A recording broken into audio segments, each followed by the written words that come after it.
built to win. Applied myself, I filled it in. No time for the doubt, they counted me out, I'm getting it in. Yeah. No time for no loss, I'm paying the cost, I'm in it to win. Yeah. Refuse.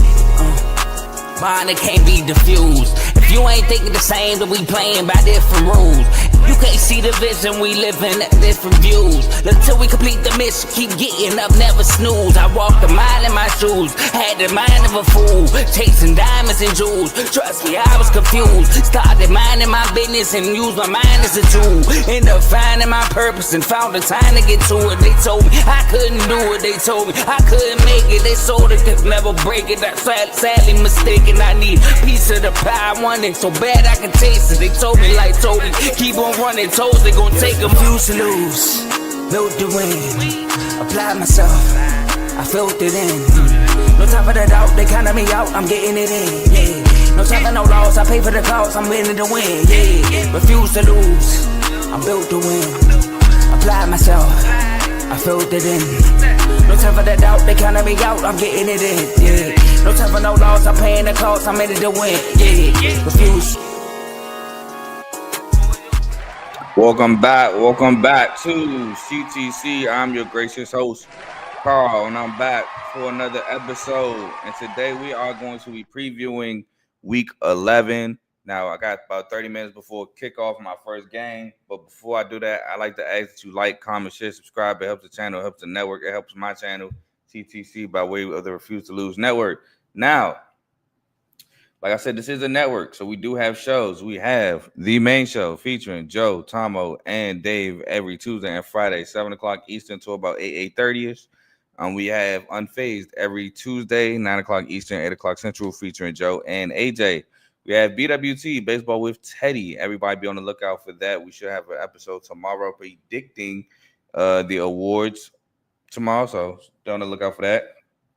We have FFC, Fantasy Football with Coach Coombs. Week 10 of NFL started Thursday, but the big day is tomorrow. So make sure y'all get all y'all fantasy football advice from Coach. We have Dave's Doghouse, highlights and lowlights of sports. RBO, Real Ballers Only NBA show featuring Vaughn. We have In the Red Corner featuring Ty, Ricky, and Tomo boxing episode. They went live this past Sunday. So please like, comment, share, subscribe to those shows as well. And if you like what you're listening to, stick with us. Now, this week I did go 6-1 on the week. My only loss, and I cannot predict this game correctly for the life of me the past 3 years. It's just like the backyard brawl for me. Tulane and Memphis. That was my only loss. I picked Memphis to win. Tulane came out and dominated, and then Memphis tried to fight back. Actually did fight back. I had a chance to take the lead, but Tulane held on to win the game. That was my only loss this week. Got a comment from my brother. Shout out my brother. He said, week 11 preview much needed on this road trip. Hey, man, I'm sorry. This episode won't be too long, but, we'll help you with your road trip a little bit. But let's get into it. So we'll start off with one of the ranked matchups. We have 7 BYU at 8th ranked Texas Tech. This game is at 12 o'clock on ABC. Texas Tech is coming into this one as 11.5-point favorites. Now BYU is undefeated, currently in the Big 12, currently atop the Big 12, and like I said, one spot of ranked ahead of Texas Tech. But Texas Tech is coming to this one with only one loss, and that one loss being to Arizona State, looking to take the lead atop the Big 12 with a win here. Now for BYU, you want to get the ball to Chase Roberts and Parker Kingston. Again, they've been huge for BYU while they've been undefeated. Also, Texas Tech really good against the run, so you got to be able to pass the ball against this Texas Tech Red Raiders team, and those two are going to be very big for your ability to pass the ball. 2, you want to get pressure on Baron Morton, who should be the starter yet again for Texas Tech. He was on the injury report. He played last week for Texas Tech, but he should be available to go again this week. LJ Martin, is he ready to go? Was not on the injury report when I looked this morning. They say he should, I guess, be ready to go. So that'll be huge for BYU. He left the game last week. You want to protect the ball if you're BYU, and you got to stop the run if you're BYU, because Texas Tech they've been getting explosive runs, whether it's Jacoby Williams or Cam Dickey. They've been getting big runs if you're the Red Raiders. Now, Texas Tech, like I said, established Cam Dickey and Jacoby Williams. They've been culprits of big runs this season. Should be huge for Texas Tech. You want to stop the run. Texas Tech is an elite defense. They're elite in stopping the run. And BYU, they love to run the football, whether it's Bear Bachmeyer or LJ Martin. They want to run the football. So you got to stop the run. Again, contain Bear Bachmeyer. Get BYU offense behind the chains, making them want to throw the ball, and you want to force turnovers. Texas Tech is really good in forcing turnovers. But my winner, I'm going with Texas Tech. I think Texas Tech gets the win here. I think Texas Tech does an absolutely stunning job stopping the run. BYU is going to be in unfamiliar territory, not being able to run the ball effectively. And I do think Texas Tech does a great job of running the ball on BYU. I think they push around the trenches a little bit on the offensive side of things. And I think Cam Dickey and Jacoby Williams have a day on the ground. Don't get it confused. I do think Texas Tech still does a good job being able to move the ball, passing as well with Reggie Virgil, who was on the injury report, Caleb Douglas and Coy Egan. But I just think the running game and the running defense of Texas Tech would be the reason why BYU suffers its first loss today. We'll move on to another ranked-on-ranked matchup. We have third-ranked Texas A&M at 22nd ranked Missouri. This game is 3:30 on ABC yet again, SEC on ABC. Now, Mizzou, they are without Bo Perbula. They will be starting Matt Zollers, true freshman, his first start ever. So that's big for the Tigers. Texas A&M, got to run Marcel Reed. He's been huge all year. His passing, his ability to run the ball. He's super fast. You got to get him going on the ground. Next, you want to get Mario Craver and KC Concepcion, the footballs. Mario Craver is such a deep threat, just an explosive athlete at the receiver position for Texas A&M. KC Concepcion is just a playmaker. He was a playmaker at NC State. He's still a playmaker at Texas A&M. You want to pressure Matt Zollers. First start as a true freshman. With that defense you have at Texas A&M, let's see if he can, is he going to bend? Is he going to fold? Is he going, how's he going to do under that pressure? Establish the run and stop Ahmad Hardy at first contact if you are the Aggies. Now, if you're Mizzou, you want to contain Marcel Reed. You want to get off the field on third downs because that is going to be huge. You want to force turnovers, especially with a true freshman quarterback against a really good defense. The shorter the field, the better. You want to get Ahmad Hardy going. He's really good at second contact runs. Yards after contact, and protect Matt Zollers, who actually did a pretty solid job coming in for Perbula in the Vanderbilt game. Just ultimately did not get the win. But my winner is Texas A&M. The defense has been ferocious all year. Shout out to Mike Elko. He's built up something there in his alma mater. Former job. But the defense, I just think, is too much for a true freshman starting. Yes, he's starting at home. But again, he's going against a really, really good Texas A&M defense. I do think Marcel Reed and the boys do a really good job of moving the ball. And ultimately, I think they score, get ahead, and constrict this Missouri's offense. So I'm going with Texas A&M to win this game. Next, we got a game, in my opinion, that could be a potential upset. We have 9th-ranked Oregon at 20th-ranked Iowa, 3:30 on CBS at Kinnick Field. Man, this is a game that could be potentially an upset alert. Now, if you're Oregon, you want to contain Mark Gronowski's legs. He is not the greatest passing the football, but he's a difference maker when he got that ball in his hands and he's running.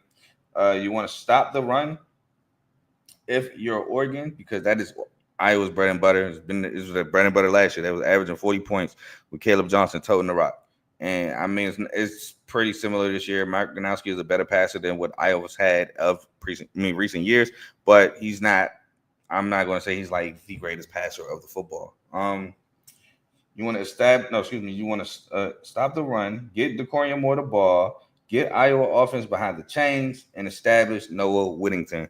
If you're Oregon, now if you're Iowa, you want Mark Gronowski to be better passing the football, just to add that threat. He has to be better passing the ball. Got Reese Vandersee, Jacob Gill, guys like that. You just want to see him pass the football a little better, be more accurate. Get off the field on third downs. Oregon, if they're sustaining drives, scoring touchdowns, and Kinnick, that could be a disaster. So you want to go with the foot on third downs. You want to force turnovers, establish Kamari Moulton and Jazon Patterson, and run Mark Ganowski. But my winner, ultimately, I stuck with Oregon. Now, like I said, this is a potential upset spot in my opinion. I just went with Oregon because I do think with that defense, it can get Iowa off balance. I don't think they run the ball all crazy to the point where they're putting up big points running the football. I think Gronowski is going to be big in this game, but I think Iowa's defense can get to Gronowski, and it's just dependent upon how accurate will Mark Gronowski be for the Iowa Hawkeyes. And I don't know if I think that Gronowski could beat Oregon passing the football. So I'm going to go with Oregon in this one, in this matchup. Now, next we have Kansas at Arizona, and a game to me that could be high scoring. Arizona comes into this one as 5.5-point favorites. This game is on 3:30 at 3:30 on ESPN2. Now, if you're Kansas, you want to run Jalen Daniels. Again, man, when you're playing Kansas, you know Jalen Daniels gets going. It's tough to stop that offense. Now, you want to establish Daniel Hishaw, pressure North Fader, contain Ishmael Mahdi, and get Cam Pickett and Emmanuel Henderson the ball. Now, if you're Arizona, you want to protect North Fader, let him, sit in that pocket, deliver a great football. You want to contain Jalen Daniels' legs, force turnovers, because I feel like if you get this Kansas offense down, and with the way that defense gives up points, it's going to be tough for them to come back. Make tackles in open space, because Kansas, they take advantage of missed tackles in open space, and they get yards after the catch, yards after the carry. So in this game, you got to come ready to make tackles in open space and get Chris Hudson the football. But I ultimately went with Arizona, one, because of the home team. This was a real big reason why I picked Arizona. Arizona plays really good at home.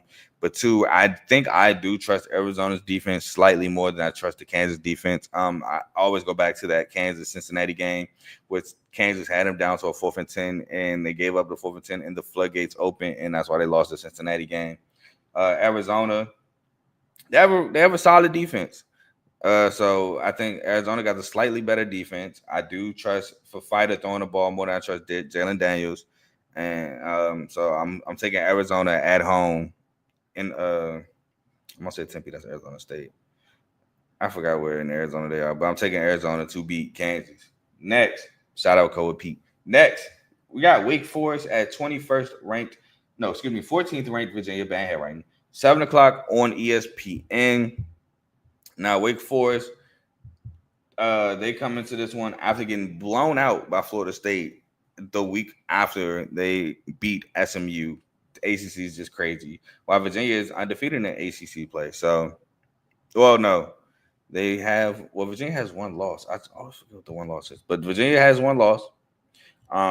They are playing really well. Haven't lost a game in a long time. But I will say this. Despite playing, I won't say really well, despite playing good, they have escaped games of late. They escaped the North Carolina game. They escaped the Washington State game. So they have been escaping games.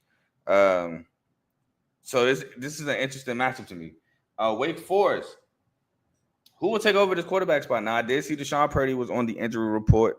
So that's something to look out for. Well, I didn't see Robbie Ashford name, but who knows? But somebody got to take over this offense, man, and, grab it by the horns and say, this is my offense. I can control it. I won't turn the ball over. I will be efficient, and I will score touchdowns, which leads me to my next point. Score touchdowns, not field goals, because Virginia's offense can be really explosive, while Wake Forest offense could be spotty. So you got to score touchdowns in this game, not field goals. Field goals do you no good. Next, you want to establish Damon Claiborne, probably your best player on the offensive end, the running back. Contain Chandler Moore's legs and protect the football. I just remember that SMU game where it was just a cluster, of turnovers and nobody protecting the football. Now, if you're Virginia, you want to score, and put the pressure on that Wake Forest offense to score with you. That's one key. Two, you want to force turnovers because Wake Forest daggone will be giving them out. Establish Jamari Taylor at running back, who this year showed that he's a guy. You want to run Chandler Morris because he adds that extra dimension to your offense and contain Damon Claiborne, who, like I said, has been one of the best players on that Wake Forest offense for some time now. And my winner is UVA because, again, I just think that offense will be able to score. I don't know what I'm going to get from this Wake Forest offense. Of late, I have not been able to get a lot if I'm a Wake Forest fan. So I'm going based off my ability to trust an offense. I'm going with Virginia in this matchup. Next, we got a rivalry game here. We got LSU at Alabama. Alabama coming to this one 10.5-point favorites, fourth in the country. This game is 7:30 on ABC. LSU, you got to establish the run. Alabama, if they have a weak point, it is their run defense. So you got to come in establishing the run. Whether that's Caden Durham, whether that's Barry, somebody come in and establish the run. Offense, it's now or never. This is the game. This is the game where you either show up or shut up. So it's now or never for this offense. Pressure Ty Simpson, protect Garrett Nussmeier, and get off the field on third downs with that elite defense, even though two of the three weak brothers are out. Now, Alabama, you got to run Jam Miller. He's going to be big. Ran down that defense. Get the ball to Jeremy Bernard, who's just a playmaker. Ryan Williams, he's been dropping the ball. Can he get out of his head and stop dropping the ball? Pressure Garrett Nussmeier, and in my opinion, if Bama is running up the score, LSU will not match, which, by the way, leads into my winner, which is Alabama, because I do think Alabama is running up the score against this elite defense, and LSU is not matching. Alabama has been coming out on hot streaks to start the game, starting the game with touchdowns. LSU has been struggling to put up 20 points, 25 points in a game. Don't even think they've been in a game where they scored 25 points yet. So this LSU offense has been really in the score points, and I don't think that changes against this Alabama team today. Give me Alabama over LSU. Next, we have Navy at 10th ranked Notre Dame, 7:30 on NBC. Navy comes into this one taking its first loss of the season to North Texas last week. While Notre Dame, ever since the 2-game losing streak to start their season, has been on a roll. Navy, you got to win the field position. You got to win the field position battle. If you can, make this a low-scoring game. But that'll be huge. You got to get stops. Now, that sounds like college football. Well, this is a Navy team going against the Notre Dame offense that has been hot, while they barely got any stops against North Texas last week. Contain Jeremiah Love, who he's just been running through college football. Control the clock. If you can take 8 minutes to score a touchdown or 10 minutes to score a touchdown, taking 12 to 15 plays, that'll go huge in the favor of Notre Dame. And pressure CJ Carr at the quarterback position. Now, if you're Notre Dame, you just want to run the score. Navy's not built to play in a shootout, especially against a Notre Dame team. So you want to run the score up. You want to establish Jeremiah Love and Adrian Price. Enough said there on the ground. You want to play gap sound defense, can't play hero ball against the option, or else they will be running right behind you for another 20, 30 yards. You want to get Navy offense behind the chains so they don't be thinking about going for it on fourth down, and they are currently punting the ball instead of going for it and possibly picking it up. And you want to let your athletes run wild, which sounds basic, but I don't think Navy has the athletes to run with a Notre Dame. So with that being said, my winner is Notre Dame because, again, they just don't have the athletes to match up. And I just think it's going to be a long day for Navy. And I do, if I was going to bet, I do think they covered this 4-touchdown spread against the Navy midshipmen. So give me Navy to win. In the last game, I got to come at y'all with a group of 5 game. Now, granted, this game is not on TV, so that sucks, but this was like one of the best group of 5 games I saw this week. So I decided to bring it to your attention. San Diego State at Hawaii at 11 o'clock tonight. It's a major game in the Mountain West. San Diego State is undefeated currently in the Mountain West. Hawaii is, fighting for a chance in that Mountain West championship game. San Diego State, get the ball to Jordan Napier. He has been huge. He's the best receiver for the San Diego State Aztecs. Now, granted, they are questionable at quarterback. Their quarterback is questionable for tonight, but I think all roads lead to him playing. Establish Lucky Sutton, the running back who leads them in yards, and I believe touchdowns as well. He's fast. You want to pressure Micah Alejado, who's been playing great for them as a freshman, which, again, he's 21 and a freshman, and I think it's like not even no funny business behind it. So shout out to him. You want to strike first, and you want to force turnovers with that defense. That defense has been playing outstanding. That defense is a major reason, along with the run game and Jordan Napier, why you're in the position you're in. Now, if you're Hawaii, you want to protect the football. Do not give San Diego State any extra possessions.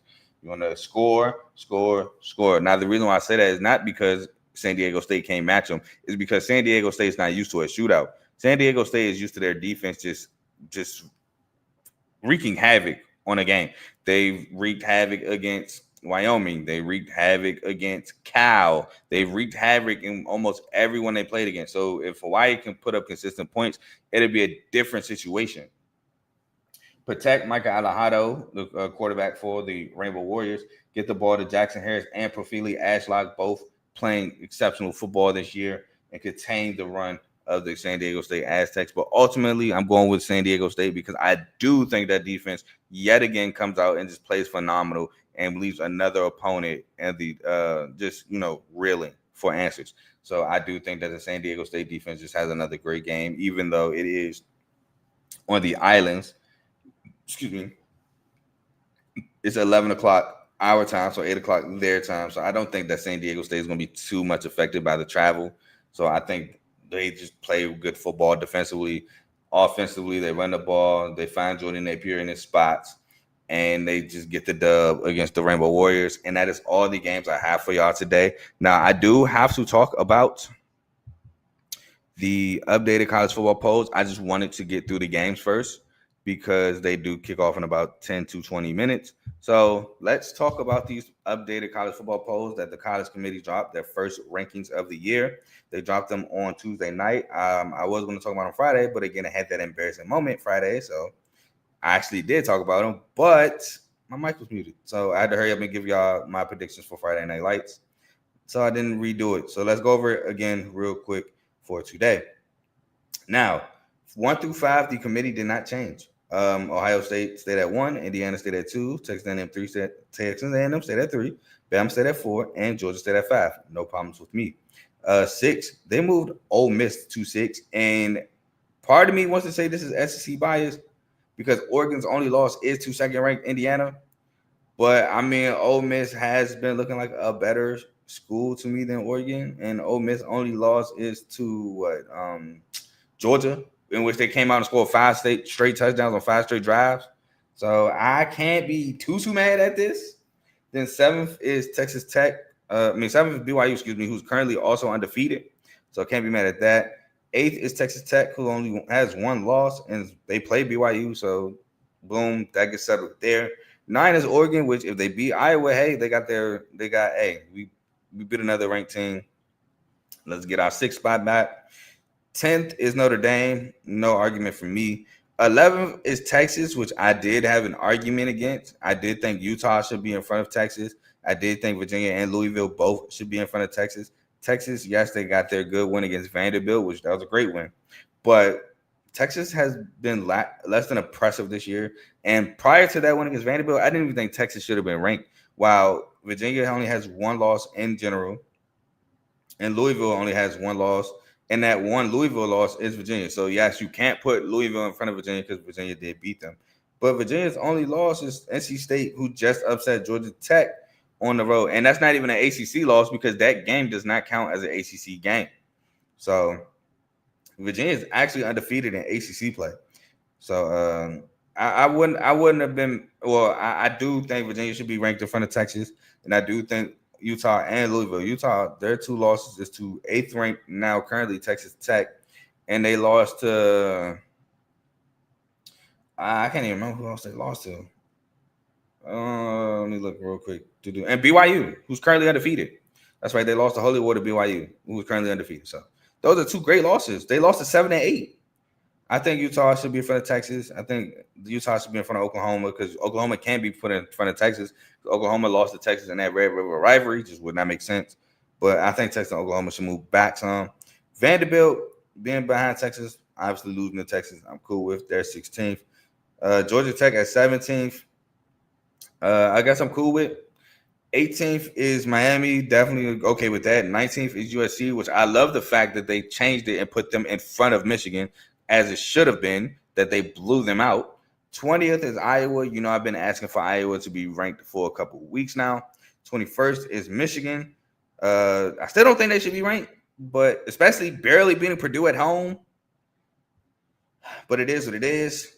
22nd is Missouri, which, hey, fine. I'm not mad at that. They lost a close one on the road with the backup coming in early in the second half. Washington 23rd, not mad at that at all. And you can't rank Washington in front of Michigan because Michigan beat them head to head. 24th is Pitt, which, because they did win 5 straight. And 25th, Tennessee, which I don't think Tennessee should be ranked at all. They have no good wins. They have good losses, no good wins. They have none. Some teams that I said I would put in front of them, I would have probably had Memphis before last night, but Memphis just lost. So you can't do that anymore. But that was prior to last night. I would have had Memphis probably in front of them. You could make a case maybe for San Diego State. Maybe. I wouldn't have been too crazy about that. South Florida, putting them back in the mix, that'd have been cool. But Tennessee didn't deserve to be ranked, in my opinion.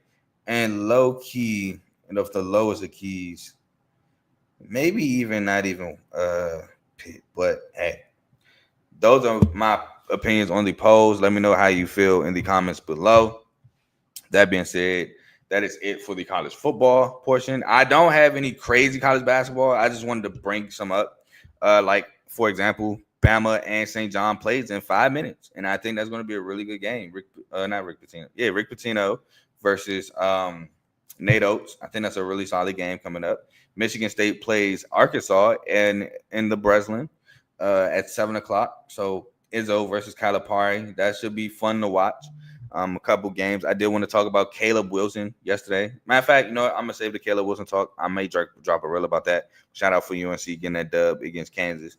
Great game there. Talk about that more on the reel.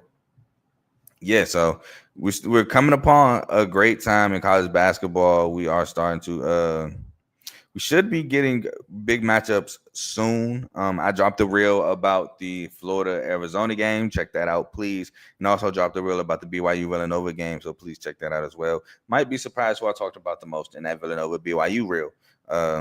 It was a really good game, really fun game to watch. So please, if you don't mind, check out that reel. Please, again, like, comment, share, subscribe. The channel been low-key stuck at 109, but hey, we'll get through it. We'll push through.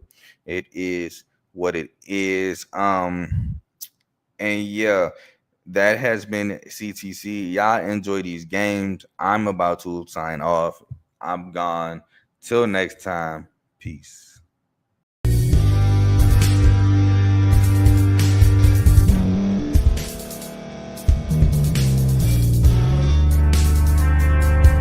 Thank you for staying to the end. If you're watching this on YouTube, please like this video, subscribe, and also hit that notification button so you can be notified next time we put out a video. If you're listening on any podcast platform, subscribe and hit that notification button, y'all, so you can be notified we put out another podcast audio. And last but not least, hit that share button. No matter what you're listening to or watching it, hit that share button and send it to somebody that you know that would love to watch this episode you just listened to. So once again, thank you for staying to the end, and we'll see y'all in the next episode.